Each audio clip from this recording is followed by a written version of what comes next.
Maka tolong hidupkan kembali NU, hidupkan kembali Istighosah, majelis-majelis zikir, majelis tahlil, yasin, manaqib, sholawat. Ini perekat umat. Ini kalau saya gambarkan ya, ibarat pohon yang rindang. Kampung manapun, wilayah manapun, kalau banyak pohon rindangnya, pasti hawanya sejuk, damai, hati masyarakat itu tentram. Karena apa? Di situ banyak pepohonan yang rindang. Woi. Maka daerah manapun kalau banyak majelis zikir, majelis taklim, majelis sholawat, mesti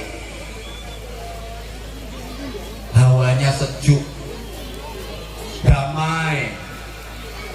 Tapi kalau pohon-pohon rindang ditebangi, pohon-pohon yang rindang udah nggak ada, panas, suhunya panas, masyarakat itu gampang ngamuk, temperamen, mudah marah karena suhunya panas. Dengar apa enggak ini? Daerah manapun kalau enggak panas mesti masyarakat itu suka berantem, itu nunggu-nungguin. Ini udah saya survei di mana-mana. Tapi kalau kayak Morowali, banyak majelis zikir, banyak majelis sholawat, banyak majelis taklim, ini ibarat banyak pepohonan yang rindang sehingga daerahnya sejuk, damai, sejahtera. Kalau banyak pohon yang rindang, nanti akan banyak burung-burung yang terbang, datang dan hinggap di pohon-pohon itu. Kemudian burung-burung itu bersenandung dan berkicau tentang cinta dan kerinduan. Iya, ini yang datang bukan hanya burung dari Morowali saja.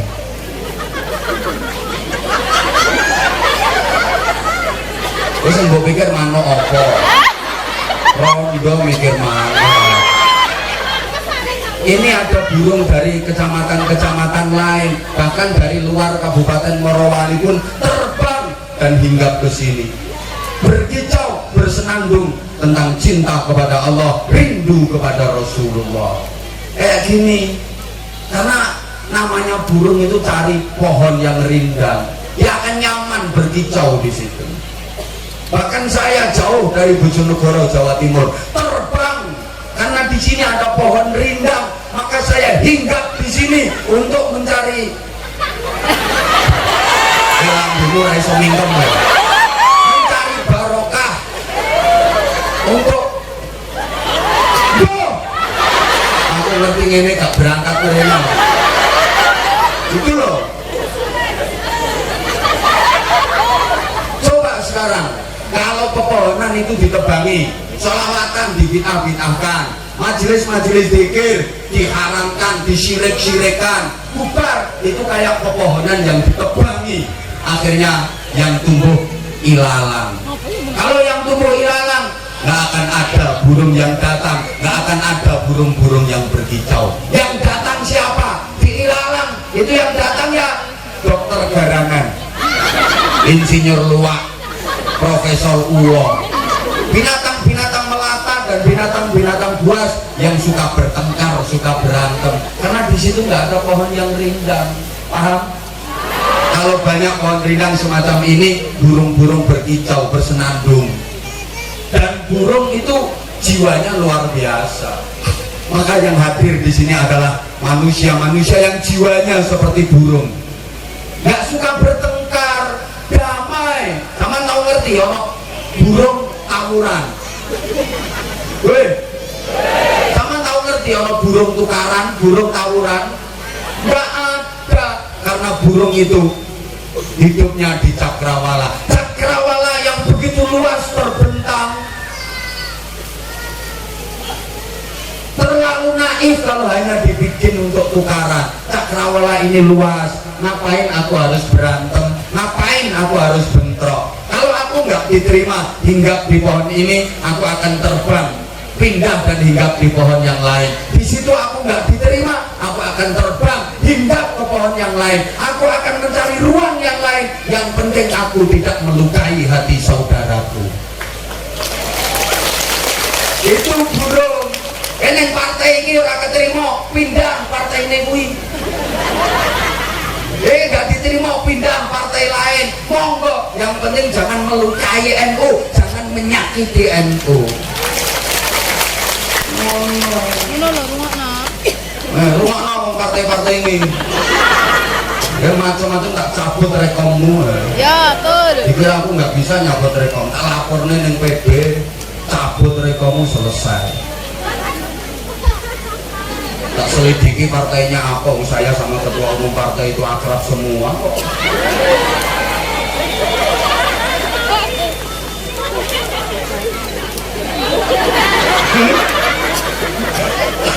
Allahumma sholli ala Muhammad. Nah, makanya ini terus kerukunan ini terus, ya. Pohon-pohon yang rindang ini jangan sampai ditebang. Nanti yang tumbuh ilalang di sini berantem. Maka saya kalau bikin simbol, subhanallah, masyarakat itu asal mau rukun, nanti yang turun rahmat Allah.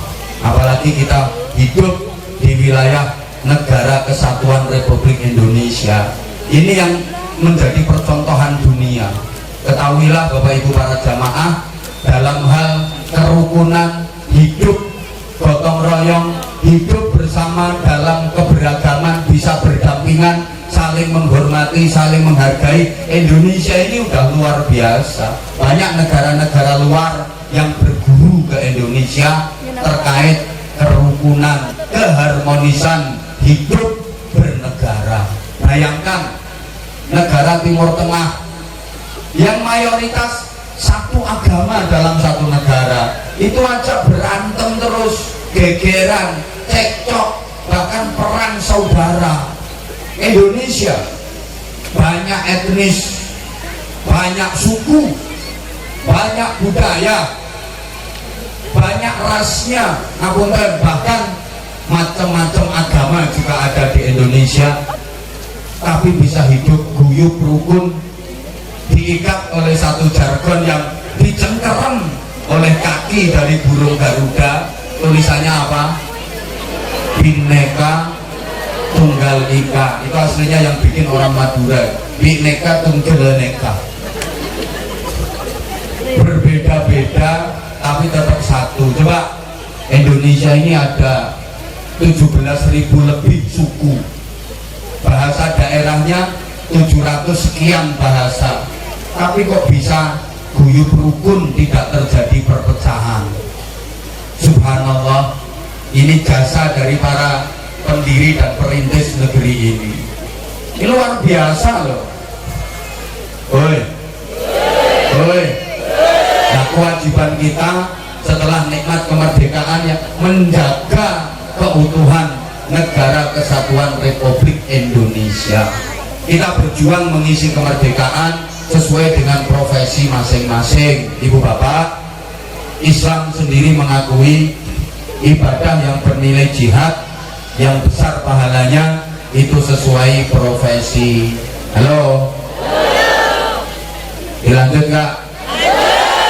Kalau pedagang ibadahnya ya dagang yang jujur, jangan suka bohong.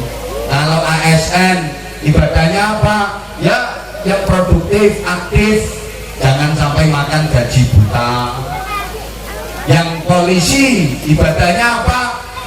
Ya Kamtibmas, bagaimana supaya wilayah hukumnya kondusif. Tentara ibadahnya apa? Pertahanan, menjaga kedaulatan negara, keutuhan negara. Bupati ibadahnya apa?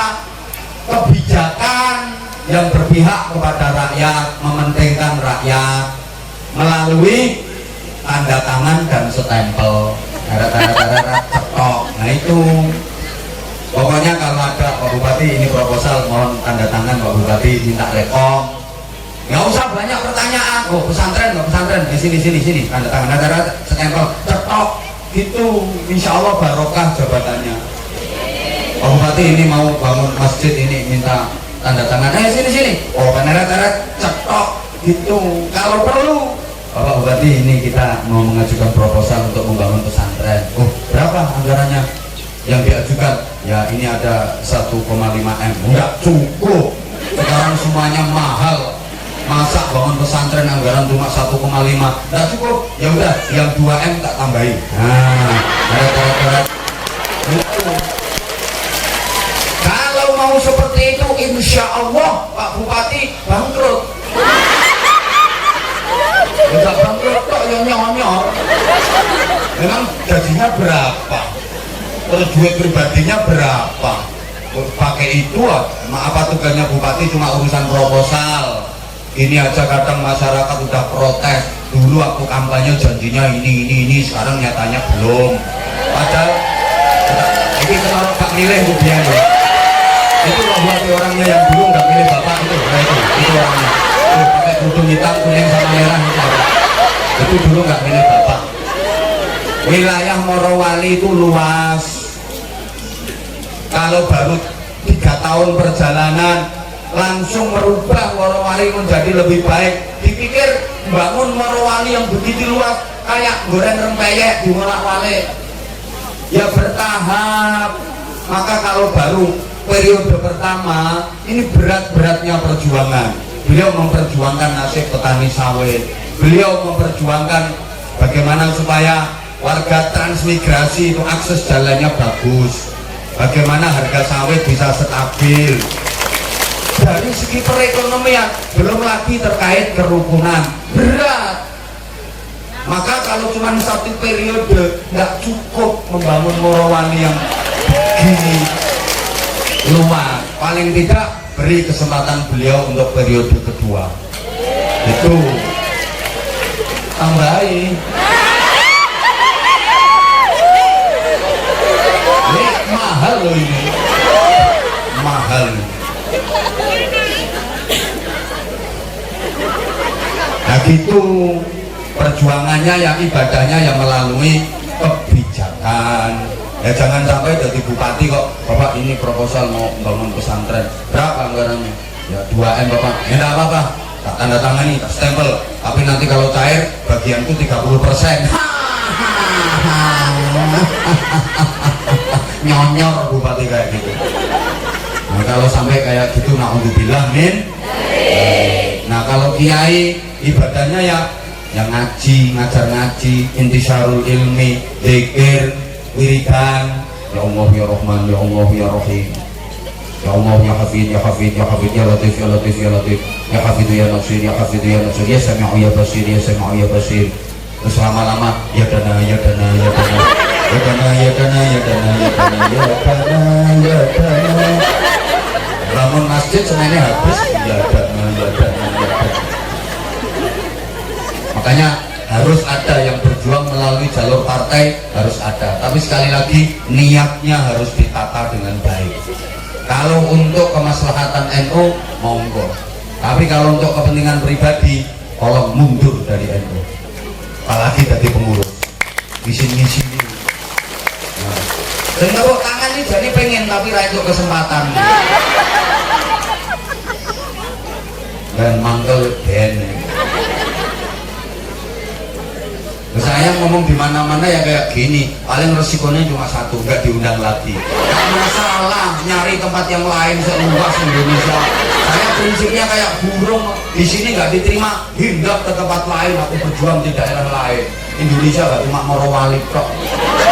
Bahkan ini luar negeri yang ngantri jadwal panjang. Bingung. Memang. Buktinya kamu juga lama merindukan kedatangan. Sayang waktunya yang sudah tidak memadai.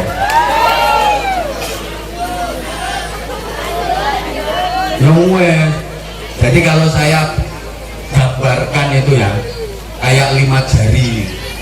Morowali ini akan hebat kalau filosofi 5 jari ini dipegang kuat. 5 jari ini sama apa beda-beda? Bukan nyaut. 5 jari tangan kita ini sama apa beda-beda? Beda. Ukurannya beda, bentuknya beda, besar kecilnya beda, tinggi pendeknya beda, namanya aja beda-beda. Yang pertama, ini namanya jari jempol, pol. Apa kata jari jempol? Anak sekolah tidak boleh ngompol, pol. Terus ini jari, apa ini jari? Telunjuk. Berikutnya ini jari. Bos, nggak ada yang tahu namanya. Ya karena nggak ada yang tahu namanya, ya dia tempatnya di tengah, ya disebut jari tengah. Seluruh Indonesia nggak bisa kasih nama kecil. Apa namanya jari apa tuh? Jari dawa. Nah iya, nggak ada namanya. Berikutnya jari manis, semanis aku. Berikutnya kelingking. Jempol, ini simbol pemimpin. Pemimpin harus jempol. Kalau pemimpin jempol, rakyat yang dipimpin pasti jempol, warga yang dipimpin pasti jempol, daerah yang dipimpin pasti jempol. Nah, apapun kalau udah dijempol sama pemimpin, beres. Bapak, ini ada program gini gimana Pak Bupati? Kalau bupatinya udah, mesti jalan. Bapak, ini kalau anggaran ini kita arahkan gini-gini gimana Bapak? Pokok kalau bupatinya udah jempol, beres. Maka bupati harus jempol. Bupati harus jempol. Kalau nggak jempol, jangan dipilih lagi. Setuju? Setuju? Bapak, ini NU akan punya program kayak gini, akan punya rencana gini-gini gimana Bapak mau izin? Kalau pejabat, kalau bupatinya udah beres. Nah, ini telunjuk, ini orang kaya, investor, pengusaha. Apapun, kalau yang nunjuk orang berduit, selesai. Ini gedung ini kok nggak selesai. Ini padahal madrasah kita butuh tambahan ruang kelas, tapi gedungnya belum selesai. Kalau yang nunjuk orang berduit, bangun, kirim semen, kirim besi, datangkan tukang, selesai. Yang nunjuk orang berduit, tapi yang nunjuk model ngono-ngono kan. Nanti kuklek dirijimu, rangira dadi urusan. Sampai putung dirijimu rangira dadi. Ini orang berduit yang tukang nunjuk. Jalan, ini proyek, tendernya udah kena. Nih, bangun. Oh, ini prioritaskan. Kalau yang nunjuk orang berduit, selesai. Nah, harapan saya, politisi-politisi yang mewakili aspirasi NU harus bisa gini. Lah nek mikir mau nunggu kursi tok gawe apa? Medun. Terima menggaya saya anggota dewan. Gawe apa? Saya berani keluar-keluar kayak gini. Saya di mana-mana memperjuangkan NU di grassroots, di akar rumput di wilayah bawah. Sampai pun saya berpikir, kalau agama yang lain bisa menggratiskan biaya pendidikan, kenapa di kita enggak? Ironi dong. Orang NU kalau sakit harus berobat ke rumah sakit yang bukan milik warga NU. Bahkan secara umum, orang Islam lagi sakit, berobatnya ke rumah sakit yang bukan milik orang Islam. Kita punya rumah sakit Islam, tapi kadang fungsinya berubah jadi rumah Islam sakit. Iya dong. Sekolahan kita punya pesantren, hampir di setiap kampung ada pesantren sekarang. Madrasah Diniyah, TPQ ada, tapi kenapa mutu dan kualitasnya kalah dengan saudara kita yang lain? Rata-rata ya TPQ, Madrasah Diniyah di kita itu nasibnya layak mutu walayahya, tidak bermutu ngenteni biaya. Apalagi tokoh-tokohnya rebutan teken lah macam-macam. Tahu rebutan teken, nggak dikasih jadwal khutbah, mutung. Ya udah, kalau aku nggak dijadikan pengurus, aku keluar dari NU. Cemen. Apa berjuang di NU harus jadi pengurus? Bahasin Asy'ari itu kalau dawuh, siapa yang mau ngurusi NU, aku anggap sebagai santriku. Sopo gelem ngurusi NU. Bukan kok siapa mau jadi pengurus NU. Ngurusi NU nggak harus jadi pengurus. Yang susah pengurus jadi urusan, itu yang susah malah. Nesu ya ben cegak bintang meneh nang kene aku. Woi. Dan Iki mau.